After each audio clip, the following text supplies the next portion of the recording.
Eu tenho um texto da Escritura que quero deixar com o coração de vocês hoje pela manhã. Espero ser bem objetivo, trazendo aqui uma meditação tão importante que o Espírito Santo deixou enquanto eu orava por vocês. O tema de vocês, para mim, é um tema fundamental. É o tema, inclusive, do nosso desafio para o ano que vem no Ministério da Comunidade da Graça. Nosso desafio é conectando gerações. Quer dizer, a responsabilidade de nós irmos passando para as gerações subsequentes, as gerações que descendem da nossa, passarmos a visão, o projeto, os sonhos do coração de Deus. Nós passarmos não só os planos, mas passarmos com clareza qual a realidade da nossa identidade como cristãos, como filhos de Deus, e como aqueles que, semelhantes a Jesus, agora são os seus continuadores. Quando o apóstolo São Paulo falava aos Romanos, no capítulo 8, verso 29, Paulo exatamente dizia isto, que somos nós agora os sucessores. Jesus, é o primogênito do Pai, ele é o primogênito do Pai, e nós somos os filhos do mesmo Pai de Jesus. Ele é o primogênito, nós somos os irmãos de Jesus, continuadores do ministério do nosso Pai, que foi confiado à pessoa do seu Filho Jesus, que agora veio para habitar em nós. Isso quer dizer o quê? Que o meu ministério, o meu trabalho, a minha vida consiste exatamente em dar continuidade ao ministério de Jesus. Não é inventar moda. Que eu estou vendo nesta época, né, a nossa sociedade, através das redes sociais, é uma enxurrada de informações. Eu fico preocupado até com vocês, que o que vocês devem estar recebendo de informações das mais tresloucadas, das mais enlouquecedoras, das mais absurdas possível. E terrível o momento que vivemos na história da nossa sociedade moderna.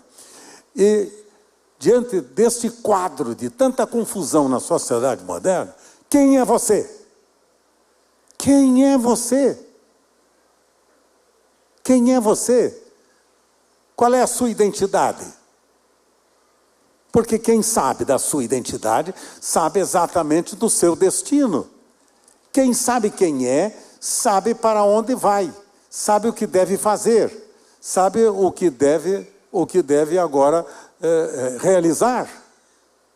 Quem não tem identidade não sabe o que fazer. Você é o quê? Eu sou, não sei. Então por que você está pintando essa parede? Eu acho que eu estou pintando a parede porque eu sou dentista. É isto? Não, está pintando a parede porque ele é pintor. O senhor está atendendo os seus pacientes aí nesse consultório dentário, mas o senhor é mecânico?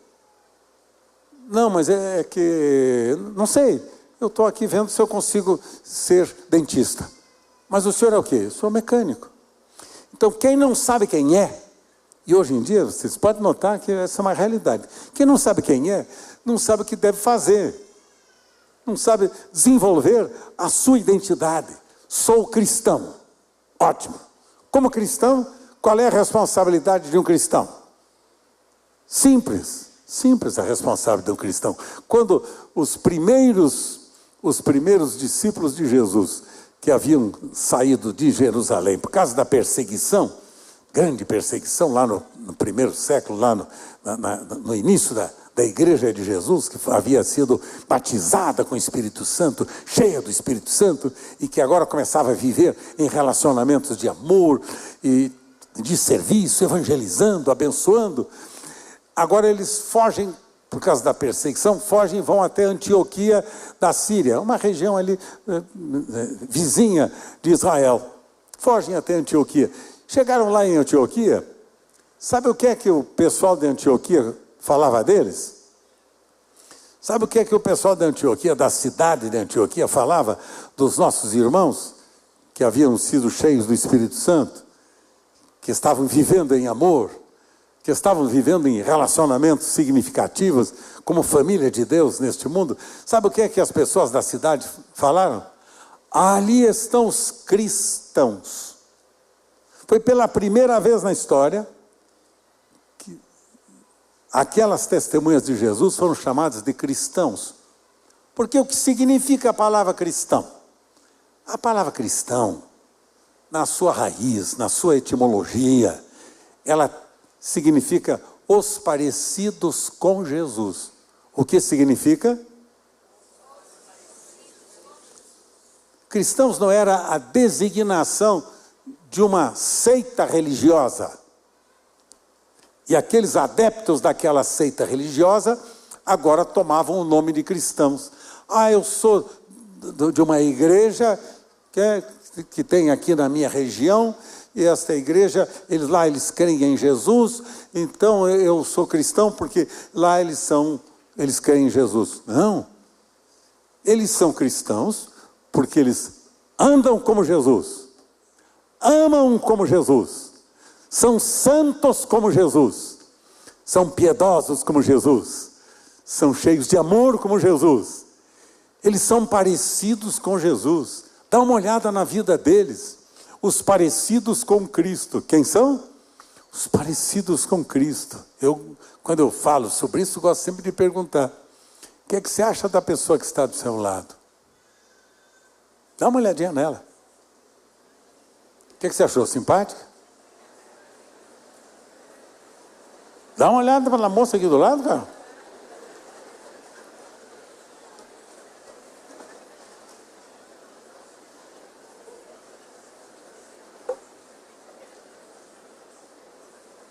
Haroldo, deixa lá, Haroldo. O que é que você achou da pessoa do seu lado? Nossa, ela é parecida com a tia dela. Nossa, que é parecido com o pai. Olha como ele é parecido com... Nossa, eu conheço essa família aqui. É parecido com lá os avós. Olha, é parecido. Eles olhavam para as pessoas e diziam: aí estão os parecidos com... Por quê? Porque andam como Jesus, servem como Jesus, amam como Jesus, dão a vida como Jesus, se expressam como Jesus, são apaixonados uns pelos outros como Jesus. Dá uma olhada no estilo de vida deles. Esta é a visão da igreja de Jesus. Então eu queria deixar um texto com o coração de vocês, lá de Filipenses, capítulo 2. Filipenses no capítulo 2. Filipenses capítulo 2, 4 versos aqui, que eu vou fazer deles a minha meditação nesta manhã com vocês. Filipenses capítulo 2. Pode pegar no seu smartphone mesmo, senão, se tiver de papel, eu gosto mais da de papel, para riscar, para anotar, eu também gosto, tá? Essa minha Bíblia eu estou inaugurando esse ano, já está toda rabiscada, é novinha, eu comecei esse ano, já comecei a ler, né? Cada ano eu começo lendo uma Bíblia nova, né? Mas eu gosto de escrever, de anotar, de rabiscar, eu gosto mesmo de dobrar as páginas e de decorar os textos que são tão importantes para a gente memorizar. Bom, Filipenses. Portanto, se há algum conforto em Cristo, se há alguma consolação de amor, se há alguma comunhão no Espírito, se há alguns entranháveis afetos e compaixões, completai o meu gozo, para que sintais o mesmo, tendo o mesmo amor, o mesmo ânimo, sentindo uma mesma coisa. Nada façais por contenda ou por vanglória, mas façais sim por humildade. Cada um considere os outros superiores a si mesmo, e não atente cada um para o que é propriamente seu, mas cada qual também atente para o que é dos outros, de sorte que haja em vós o mesmo sentimento que houve em Cristo Jesus. Amém? Que haja em vós também o mesmo sentimento que houve em Jesus. Que haja em vós a mesma disposição mental, a mesma motivação que houve em Cristo Jesus. Que haja em cada um de nós a mesma motivação que houve em Cristo Jesus, nosso Senhor, diz o apóstolo São Paulo. Ele escrevia para esses irmãos de Filipos uma igreja preciosa, preciosíssima.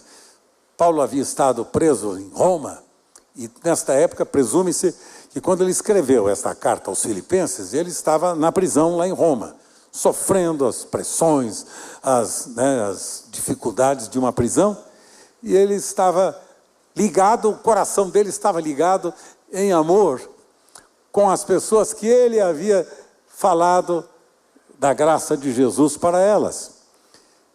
E o resultado é que, tendo ele anunciado as verdades do Evangelho para aquelas pessoas na cidade de Filipos, eles se reuniram e formaram, naturalmente, uma igreja com todos aqueles que haviam sido alcançados pelo ministério de evangelismo exercido pelo apóstolo São Paulo. Então ele tinha um carinho enorme por aquela igreja. Eles estavam ligados ao coração dele o tempo inteiro. E quando Paulo passou por necessidades financeiras dentro da própria prisão, de alimentação, de roupa, de vestuário, eles sentiam a responsabilidade de cuidar do seu pai espiritual. A igreja sentia a responsabilidade, entendeu, Poveda? De cuidar dos seus pais espirituais. Esse negócio que eu amo muito você, viu? Só que eu aqui e você lá, isso não existe no reino de Deus. Então eles estavam ligados ao coração de Paulo, e Paulo aprendeu a orar por eles na prisão. Então Paulo orava por eles. Paulo não ficava se lamentando da prisão. Pelo contrário, e injusta, hein? Era uma injusta prisão. Ele não ficava chorando, desesperado, xingando as autoridades, amaldiçoando o mundo. Não. Ele estava lá, ele orando, ele abençoando aqueles que o estavam agora prendendo. O coração dele não tinha lugar, não havia espaço para rancor, para ira, para ódio, para grosseria, para palavrões ou qualquer outra coisa desta imagem. Então, Paulo começa dizendo assim, verso, agora para vocês me acompanharem aqui o raciocínio. Se há algum conforto em Cristo, conforto quer dizer consolo. Veja, ele vai mostrar aqui 5 características que ele gostaria de ver naqueles irmãos da igreja em Filipos. Ele começa dizendo, primeira coisa, se há algum conforto em Cristo. Conforto quer dizer consolo. Sabe por quê, filhos? Porque ele está lembrando que a responsabilidade nossa como filhos de Deus, como discípulos de Jesus, é nós confortarmos, levantarmos, animarmos as pessoas. Isso é discipulado. Discipulado não é você sentar, sentar numa mesa, com meia dúzia de ouvintes à sua frente, e você então dar as lições do discipulado. Como fazer, como não fazer. Então, Paulo não agia assim. Discipulado para ele era o companheirismo, era o relacionamento, era a convivência. Discipulado é convivência, é andarmos juntos, porque é neste momento em que nós sabemos da necessidade das pessoas, necessidade de ser animada, de ser fortalecida, de ser levantada muitas vezes no seu ânimo. Isso é o verdadeiro discipulado. Os discípulos que não criam, por exemplo, na conversão de Paulo, que não criam que ele havia se convertido, fugiam dele. E vocês sabem, é nesta época que Espírito Santo levanta um homem em Jerusalém chamado Barnabé.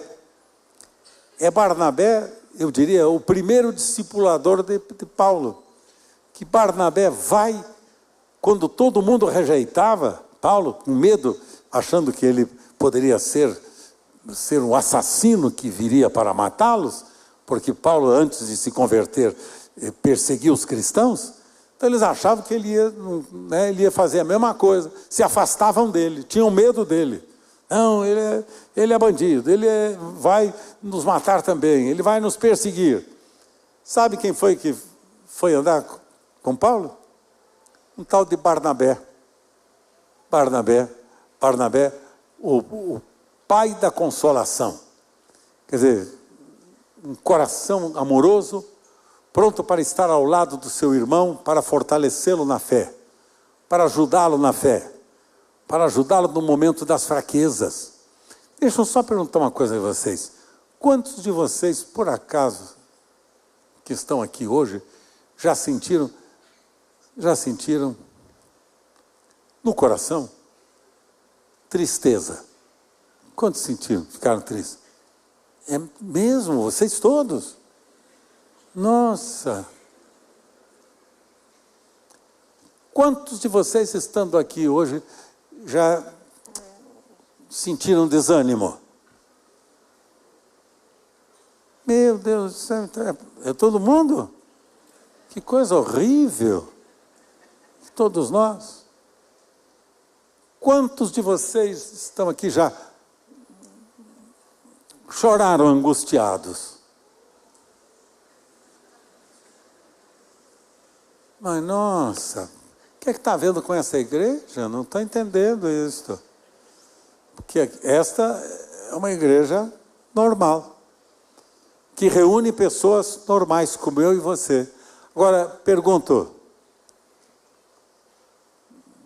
quem é que tem estado ao seu lado?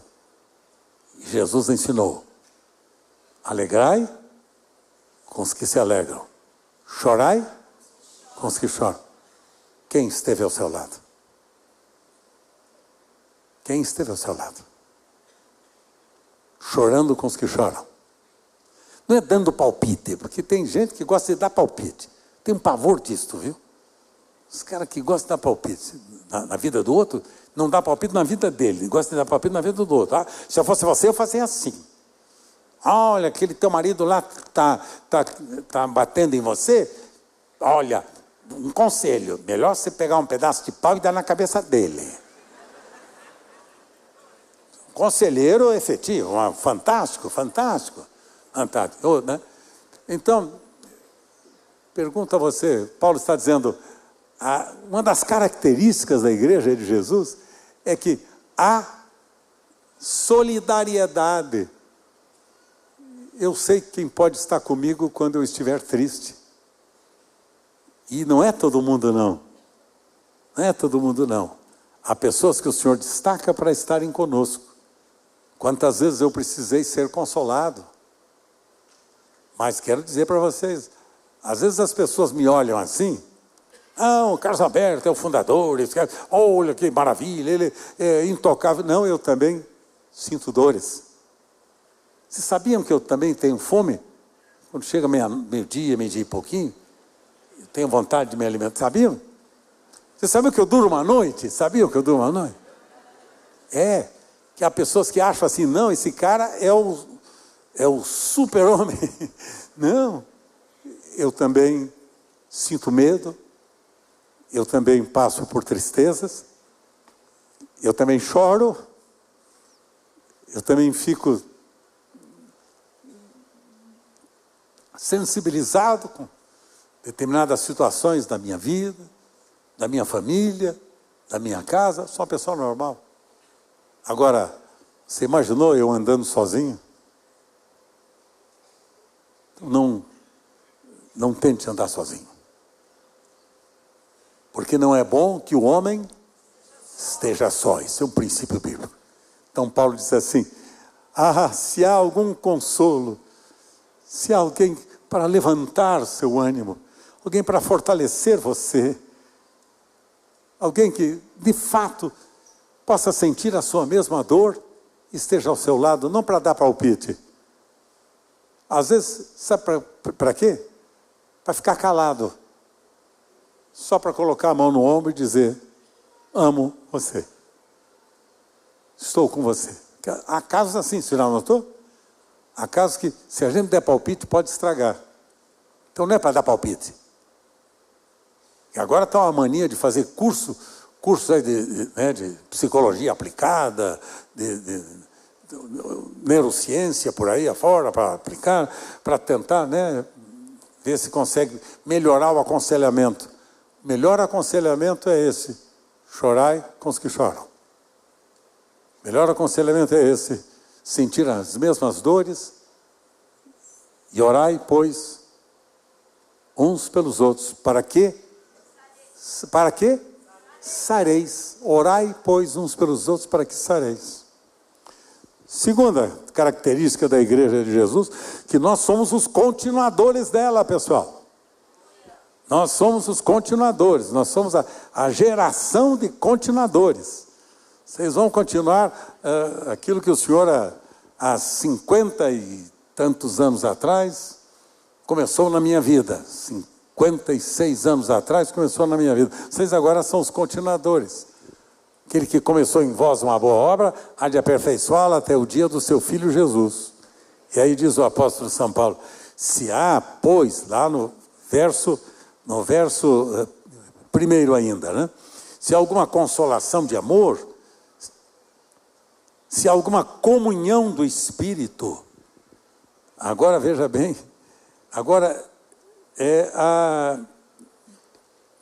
Paulo está dizendo, você tem a responsabilidade, primeiro, de consolar a pessoa, de fortalecê-la, mas agora de expressar a esta pessoa o amor de Deus. Consolá-la com o amor de Deus. O que é consolá-la com o amor de Deus? Vocês conhecem o texto de 1 de João 3,16? 1 de João 3,16, conhecem? O que é que diz? O que é que diz? João 3,16. Porque Deus amou o mundo, que fez o quê? Deu seu Filho para que todo aquele que nele crê não pereça, tenha a vida eterna. João 3,16. Tá. E o que é que diz? Primeira carta de João, capítulo 3, verso 16. Alguém sabe? Notaram que a gente tem dificuldade agora de conhecer o segundo texto? O primeiro texto de João 3,16 é o que o Deus fez por nós. Ele nos amou tanto que o que é que ele fez? Deu seu Filho unigênito, para que todo aquele que nele crê não pereça, mas tenha. E agora qual é a nossa responsabilidade? Qual é a minha e a sua responsabilidade? Deus amou o mundo, me amou tanto que me deu seu Filho Jesus. Agora, qual é a minha responsabilidade? Vamos lá, 1 de João 3,16. Dá para colocar? Está aqui. Obrigado. Conhecemos o amor nisto. Como é que conhecemos o amor? Vamos lá.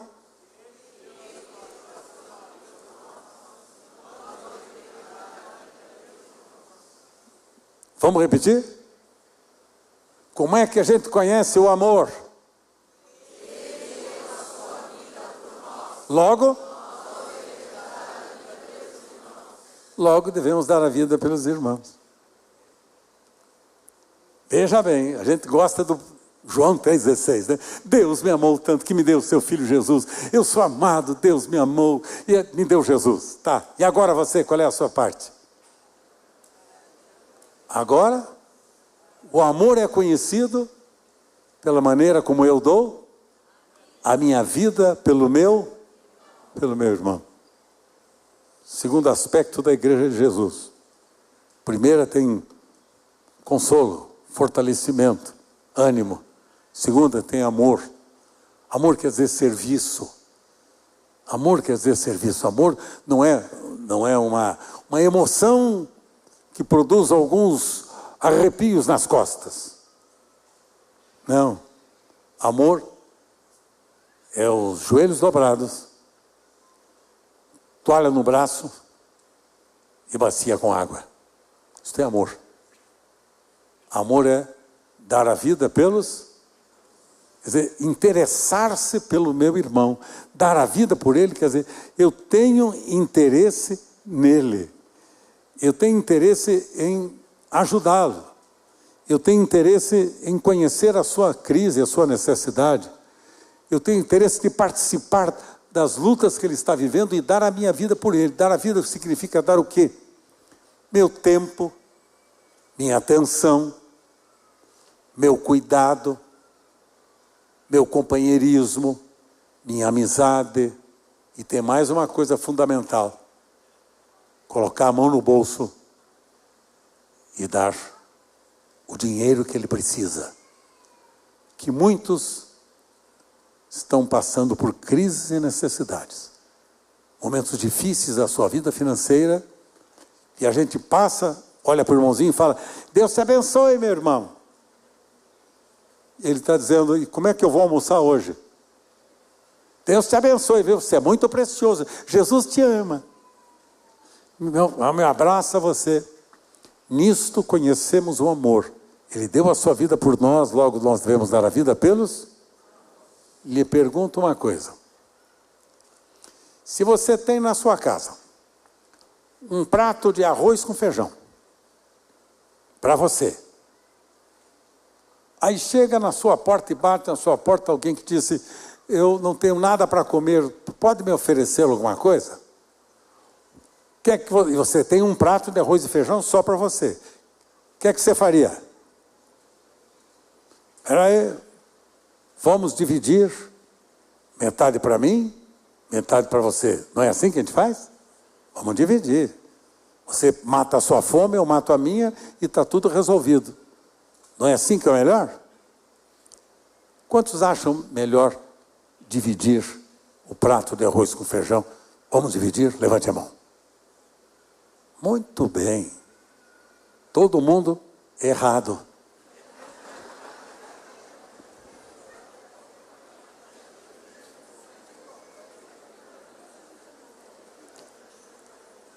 Nisto conhecemos o amor. Ele deu a sua vida por nós, logo devemos dar a vida pelos nossos irmãos.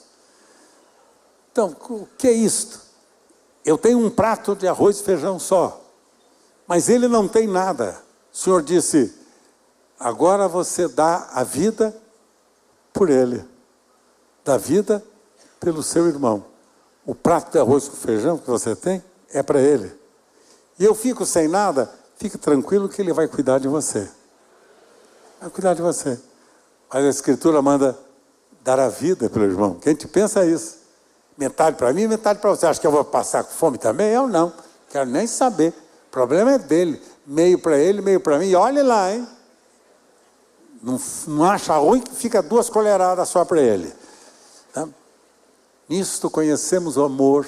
Ele deu a sua vida por nós, logo nós devemos dar a vida pelos nossos irmãos.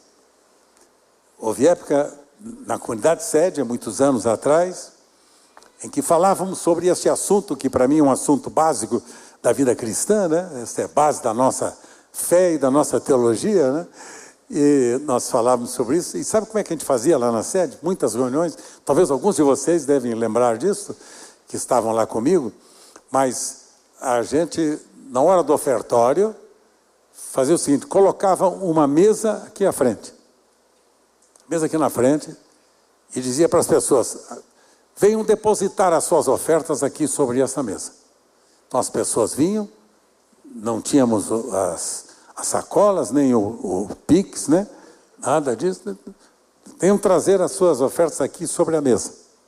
As pessoas vinham, faziam as ofertas. Aí nós orávamos, depois do ofertório orávamos, e dizíamos assim: agora, entre vocês que estão aqui, aqueles que não têm dinheiro para pagar o aluguel esse mês, aqueles que não têm dinheiro para ir para o trabalho amanhã cedo. Vai pagar a condução, não tem dinheiro para pagar a condução. Aqueles que estão sem recursos para comprar remédio na farmácia, para enfrentar uma enfermidade que está vivendo. Venha aqui agora e venha buscar esse dinheiro aqui. Alguém aqui lembra disso? Poveda, você lembra, Poveda? Poveda é um amigo de longa data. Venha aqui e pegue o que você precisa. Porque, ó, filhos queridos, que bom por este prédio que o Senhor nos deu. Que bom por tudo quanto Ele tem acrescentado de bênçãos materiais para o nosso ministério. Que bom. Que bom saber que Ele tem suprido cada uma das nossas necessidades. Mas a prioridade nossa como cristãos não são nos enriquecermos com os nossos bens, mas cuidarmos dos nossos irmãos. Do órfão, do pobre, do miserável, do necessitado, do aflito, do morador de rua, do mendigo, que a gente faz questão de passar de largo, para não ter que fazer nada para ajudar. Preferimos fugir. E Jesus disse que nós somos os seus continuadores. Jesus disse, vós sois sal da terra e luz do mundo. Quem é você? Sal da terra e luz do mundo. Qual a nossa responsabilidade e função como cristãos? Amados, amemos-nos uns aos outros. Porque o amor é de Deus. E qualquer que ama é nascido de Deus. E conhece a Deus, porque Deus é amor. Esta é a mensagem da minha vida, filhos queridos, que eu prego esta mensagem ao longo dos últimos 60 anos de ordenação pastoral. Ao longo de 60 anos de ordenação pastoral. Esta foi a mensagem que um dia me alcançou e que me ligou ao coração de Deus, para que eu desse sequência ao ministério que um dia Jesus começou entre nós. Muitas vezes a gente fica só preocupado com os nossos bens materiais e esquece daqueles que estão ao nosso lado. O órfão, a viúva, o pobre, o necessitado, o aflito, o presidiário, o enfermo lá no hospital, o abatido. Filhos queridos, a Igreja de Jesus foi levantada neste mundo para abençoar todas as famílias da terra. Esta é a nossa função. A Igreja de Jesus tem consolo, a Igreja de Jesus tem amor, a Igreja de Jesus tem unidade, comunhão. Querem ver uma coisa? Atos dos Apóstolos, capítulo 2. Dá uma olhada aqui no verso 42. Veja aqui, Atos dos Apóstolos, capítulo 2, versos 42. E perseveravam na doutrina dos apóstolos, perseveravam na comunhão, perseveravam no partir do pão e perseveravam nas orações. Em toda a alma havia temor, e muitas maravilhas e sinais se faziam por meio dos apóstolos. E todos os que criam estavam juntos. E o que mais? Tinham tudo em comum. E tinham tudo em comum. Vamos mais? Vendiam suas propriedades e bens, repartiam com todos, segundo cada um havia de mister, e perseverando unânimes todos os dias no templo, e partindo o pão em casa, comiam juntos com alegria e singeleza de coração, louvando a Deus, caindo na graça de todo o povo, e todos os dias acrescentava o Senhor à igreja aqueles que haviam de se salvar. Notou? Viu o estilo de vida da igreja mãe? Este é o nosso modelo, queridos. Este é o modelo. A comunidade da graça nasceu há 47 anos atrás, olhando para este modelo. Olhando para esse modelo, a gente não dividiu nada, não traiu ninguém, não abandonou ninguém, nada disso. Quando o Senhor nos mostrou essa verdade, nós iniciamos um projeto em que as ênfases principais é uma igreja família, vivendo o amor de Cristo, alcançando o próximo e o que mais? Formando discípulos. Esta é a base da nossa visão da comunidade da graça. Foi assim que nascemos há 47 anos atrás. O ano que vem, agora em março, vamos celebrar os 47 anos do Ministério da Comunidade da Graça. Nascemos com essa visão.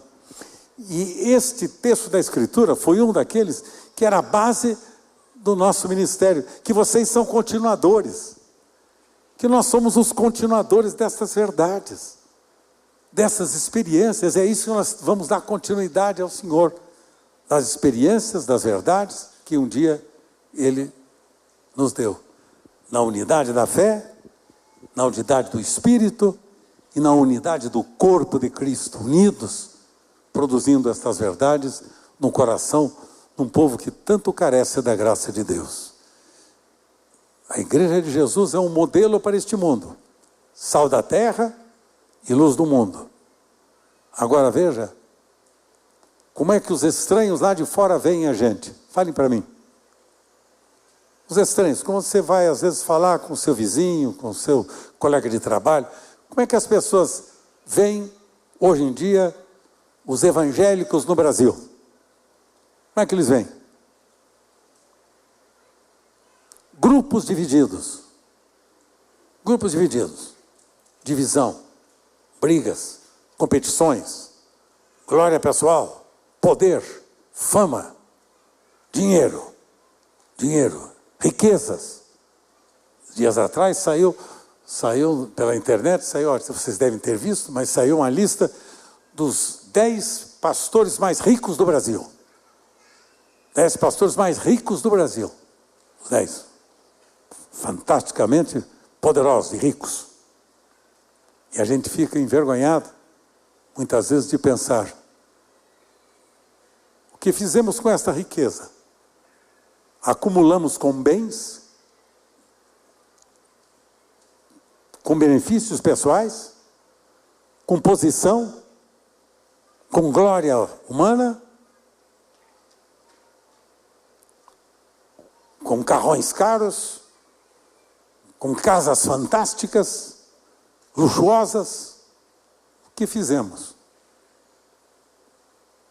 E é uma tristeza ver, muitas vezes, que nossos irmãos evangélicos dão péssimo testemunho nos nossos dias do que significa o verdadeiro cristianismo, que é a expressão da vida de Jesus em cada um de nós. Havia consolo, havia amor, havia unidade, havia perdão. Havia perdão. Havia misericórdia entre as pessoas, perdoavam-se uns aos outros. Tinham afetos de amor uns pelos outros. Davam a vida uns pelos outros. Aprendiam a perdoar-se uns aos outros, assim como haviam sido perdoados em Cristo. Havia perdão. E por fim, diz o apóstolo São Paulo, para mim e para você, nesta manhã, completem a minha alegria, completem o meu gozo, completem no meu coração toda a minha felicidade. Vocês, sentindo a mesma coisa, tendo o mesmo amor, o mesmo ânimo, nada façais por contenda ou por vanglória, mas por humildade. Cada um considere os outros superiores a si mesmo. E não atente cada um para o que é propriamente seu, mas cada qual também para o que é dos outros. de sorte que haja em vós o mesmo sentimento que houve também em Cristo Jesus. Que haja o mesmo sentimento que houve também em Jesus. Aqui está, queridos, um relato simples, objetivo, de 5 fundamentos da Igreja de Jesus nos nossos dias, que vocês são os continuadores dela. Esta é a nossa certidão de nascimento.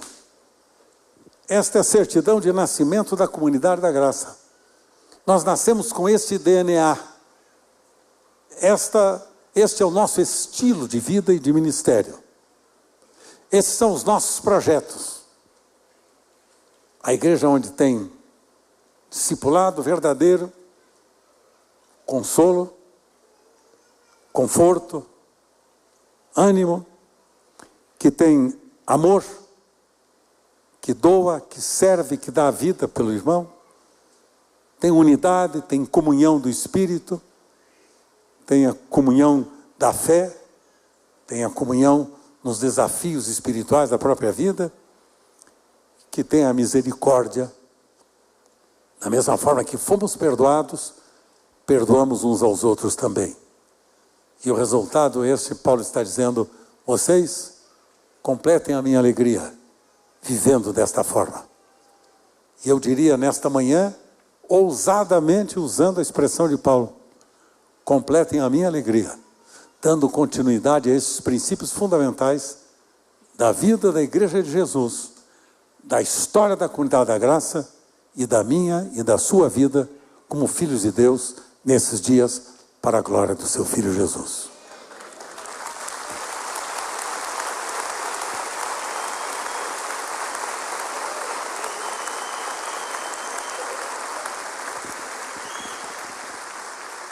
Quero convidá-los a ficarem em pé, por favor.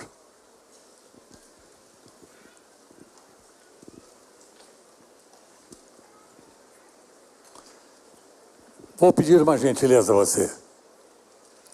Respeitosamente, tome a mão da pessoa que está do seu lado. Da direita, da esquerda. Tome a mão da pessoa que está do seu lado. Esses são os fundamentos da Igreja de Jesus, que eu e você somos os continuadores.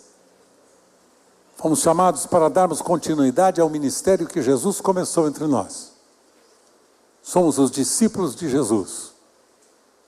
Agora vamos repetir o estilo de vida de Jesus. E para isso a gente precisa de uma unção nova, uma graça nova, uma capacidade nova. Você tem consciência disso, pessoal? Com a mão dada ao seu irmão. Feche os seus olhos um instantinho. E agradeça a Deus pela vida do seu irmão. Diga obrigado, Pai, pela vida do meu irmão.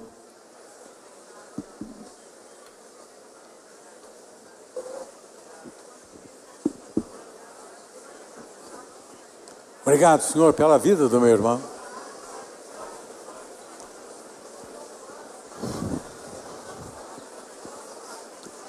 Obrigado por esta igreja, Senhor, por esse ministério lindo. Obrigado pelos milagres que tens realizado aqui entre nós. Obrigado, Senhor, pelo teu favor, pela tua bênção.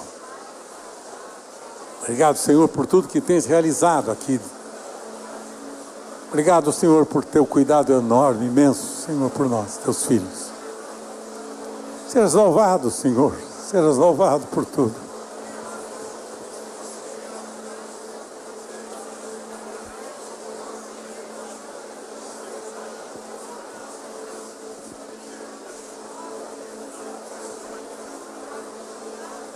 Em nome do Senhor Jesus. Vamos dizer tudo juntos? Amém. Amém. Última coisa, para eu poder ir embora.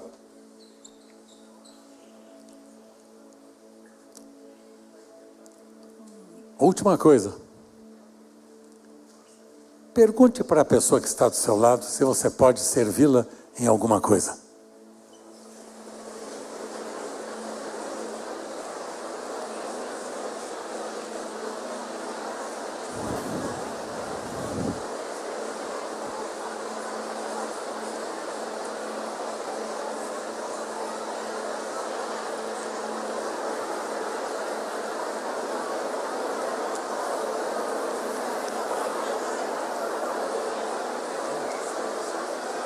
Já tomei. Obrigado.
Pode ser, pastor? Não, eu estou aqui para... Você sabe o teu horário? Nós vamos almoçar hoje, está terminando a reunião das crianças. Ah, não. Cara, eu estou com você.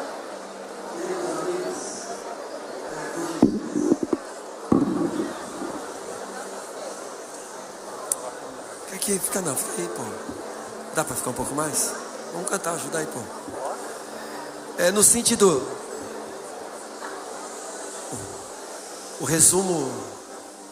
O resumo daquilo que a palavra de Deus diz. Nós deveríamos, né, pastor Beto, olhar para a gente, né? Quando tomássemos as nossas decisões, deveríamos olhar para os irmãos. Quando os irmãos estão passando por lutas e dificuldades em todos os aspectos da vida, para esses 5 versículos. Queridos, no sentido bíblico,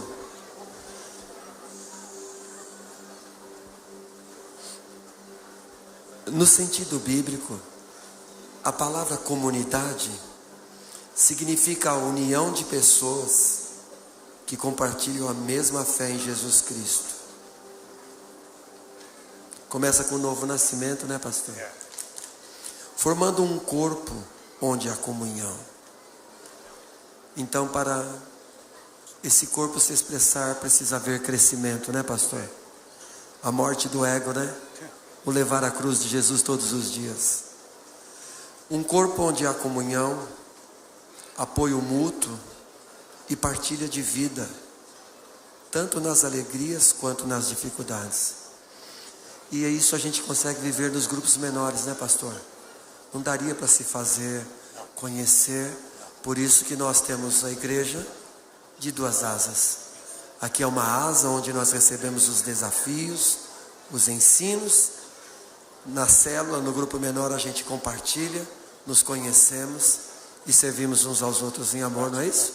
Essa é a igreja neotestamentária, né, pastor? Vamos cantar uma música que fala sobre comunidade? Vamos cantar, irmãos? Bora lá, a gente está aprendendo essa canção. O pai entregou essa música pro pessoal aí. Cadê o facilitador? Vem aqui, ó, facilitador, com a sua calça.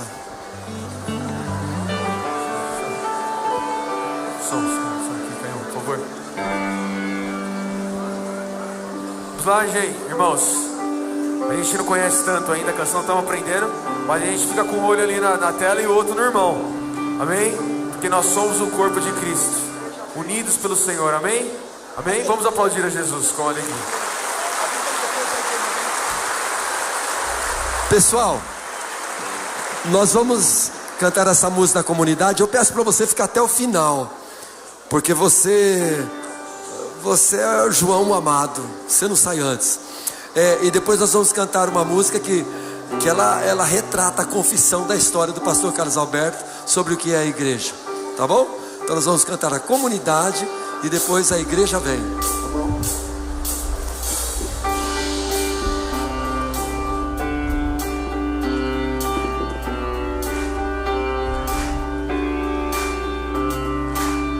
Uma família, irmãos, todos de Cristo, vivendo o amor de Deus o Pai. O meu perdão sempre terás, pois recebemos a graça do Pai. Então somos um corpo de Cristo, com uma missão, formar um discípulo, ter comunhão, pelo mundo ser visto, a comunidade da graça.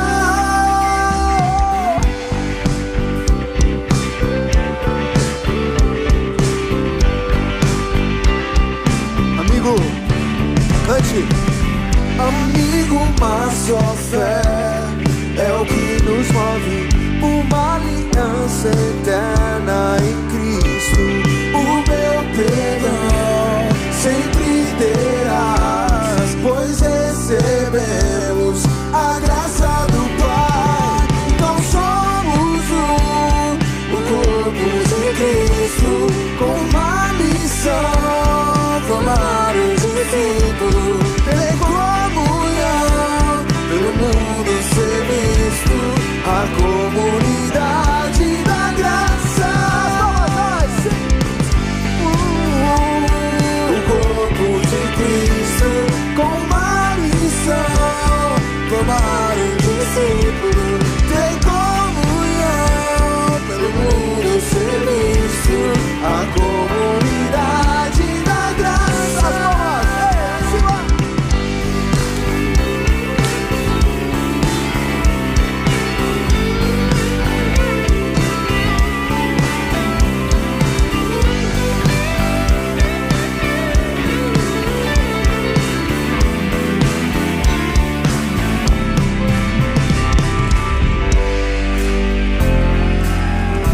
Vamos cantar uns aos outros agora. Estamos